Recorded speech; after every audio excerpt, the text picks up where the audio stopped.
Oh Okay, God. okay. How did you know? Hi, Hi, എന്താ പേര്? ഹരിചന്ദന. ഹരിചന്ദ്രൻ. താങ്കളുടെ പേര് മാത്രമേ എനിക്കറിയൂ. ഞാൻ താങ്കളെ കുറിച്ച് എന്നോട് അധികം പറഞ്ഞിട്ടില്ലാത്ത കുറച്ച് കാര്യങ്ങളൊന്ന് കണ്ടെത്താൻ ശ്രമിക്കാം. Alright. ഓക്കെ, എന്നെ നോക്കുക. ഞാൻ പറയുന്ന കാര്യങ്ങളൊന്ന് മനസ്സിലൂടെ കൊണ്ടുപോകാം കേട്ടോ. വീട്ടുകാരെ കുറിച്ചും ഓർമ്മകളെ കുറിച്ചും എല്ലാം ഒന്ന് മനസ്സിലാലോചിക്കാം. Okay. ഒരു കാര്യം, പ്രായം ഒന്ന് ആലോചിക്കാമോ?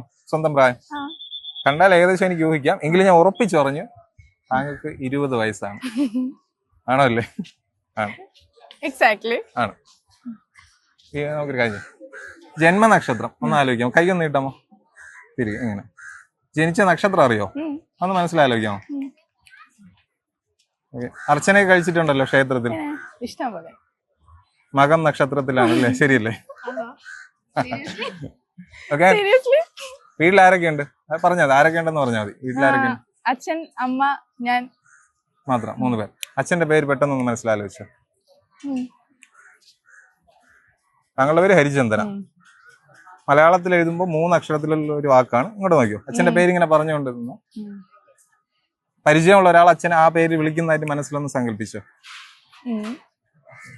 മലയാളത്തിൽ എഴുതുമ്പോൾ 3 അക്ഷരം. അതെ. ഒരു സ്വരാക്ഷരത്തെ വവ്വലിൽ തുടങ്ങുന്നതാണ് പേര്. എ എന്ന ലെറ്ററിലാണ് ആരംഭിക്കുന്നത്. ശരിയല്ലേ? ശരിയാണെന്നറിയില്ല. എന്റെ വിശ്വാസം ശരിയാണെങ്കിൽ അദ്ദേഹത്തിന്റെ പേര് അജിത്ത് എന്നാണ്. ശരിയല്ലേ? How did you know? You are thinking of it. അതുകൊണ്ട് ഓക്കെ. വീട്ടിൽ പെറ്റ്സ് എന്തെങ്കിലും ഉണ്ടോ? ഉണ്ട്. ഏതാ? ഡോഗാണോ ക്യാറ്റാണോ? എന്താണ്? ഡോഗ് ഉണ്ട്, ക്യാറ്റ് ഉണ്ട്. ഡോഗിന്റെ പേരൊന്ന് മനസ്സിലാലോചിക്കുമോ? പെറ്റിന്റെ നെയിം. അധികം അങ്ങനെ ഫെമിലിയർ ആയിട്ടുള്ള നെയിം അല്ല, ഒരു വെറൈറ്റി പേരാണ്. ഇങ്ങനെ വിളിച്ചുകൊണ്ടിരിക്കുക, ഇങ്ങനെ പറഞ്ഞുകൊണ്ടേയിരിക്കുക, മനസ്സിങ്ങനെ പറഞ്ഞുകൊണ്ടേയിരിക്കുക.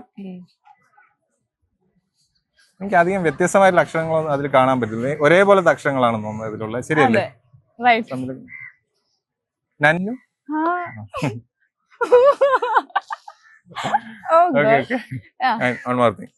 ഇഷ്ടമുള്ള ഒരു മെമ്മറി ഒന്ന് മനസ്സിലാലോചിച്ചു. അതായത് ജീവിതത്തിൽ ഏറ്റവും ഓർമ്മിക്കാൻ ആഗ്രഹിക്കുന്ന ഏതെങ്കിലും ഒരു മെമ്മറി. ഒരുപാട് മെമ്മറീസ് ഉണ്ട്. ഒരെണ്ണം ഒന്ന് മനസ്സിലാലോചിക്കും. ഒരുപാട് പേരെ എനിക്ക് അവിടെ കാണാൻ പറ്റുന്നുണ്ട്. ഒരേ പ്രായത്തിലുള്ളത്, ഒരേപോലുള്ള ഡ്രസ് പാറ്റേൺസ് എനിക്ക് കാണാൻ പറ്റുന്നുണ്ട്. അതുപോലെ തന്നെ മുതിർന്ന കമാൻഡ് ചെയ്യുന്ന കുറെ ആൾക്കാർ. എന്റെ വിശ്വാസം ശരിയാണെങ്കിൽ നിങ്ങൾ സ്കൂൾ കാലഘട്ടത്തെ കുറിച്ചാണ് ആലോചിക്കുന്നത്. ശരിയല്ലേ? Thank you. Oh fantastic. Thank you. എങ്ങനെ അറിയാം ഇത്രയും? നീ അതിനെ കുറിച്ച് ചിന്തിച്ചുകൊണ്ടിരിക്കുന്നു, അതുകൊണ്ട് അറിയാൻ പറ്റും. ഓൾറൈറ്റ്.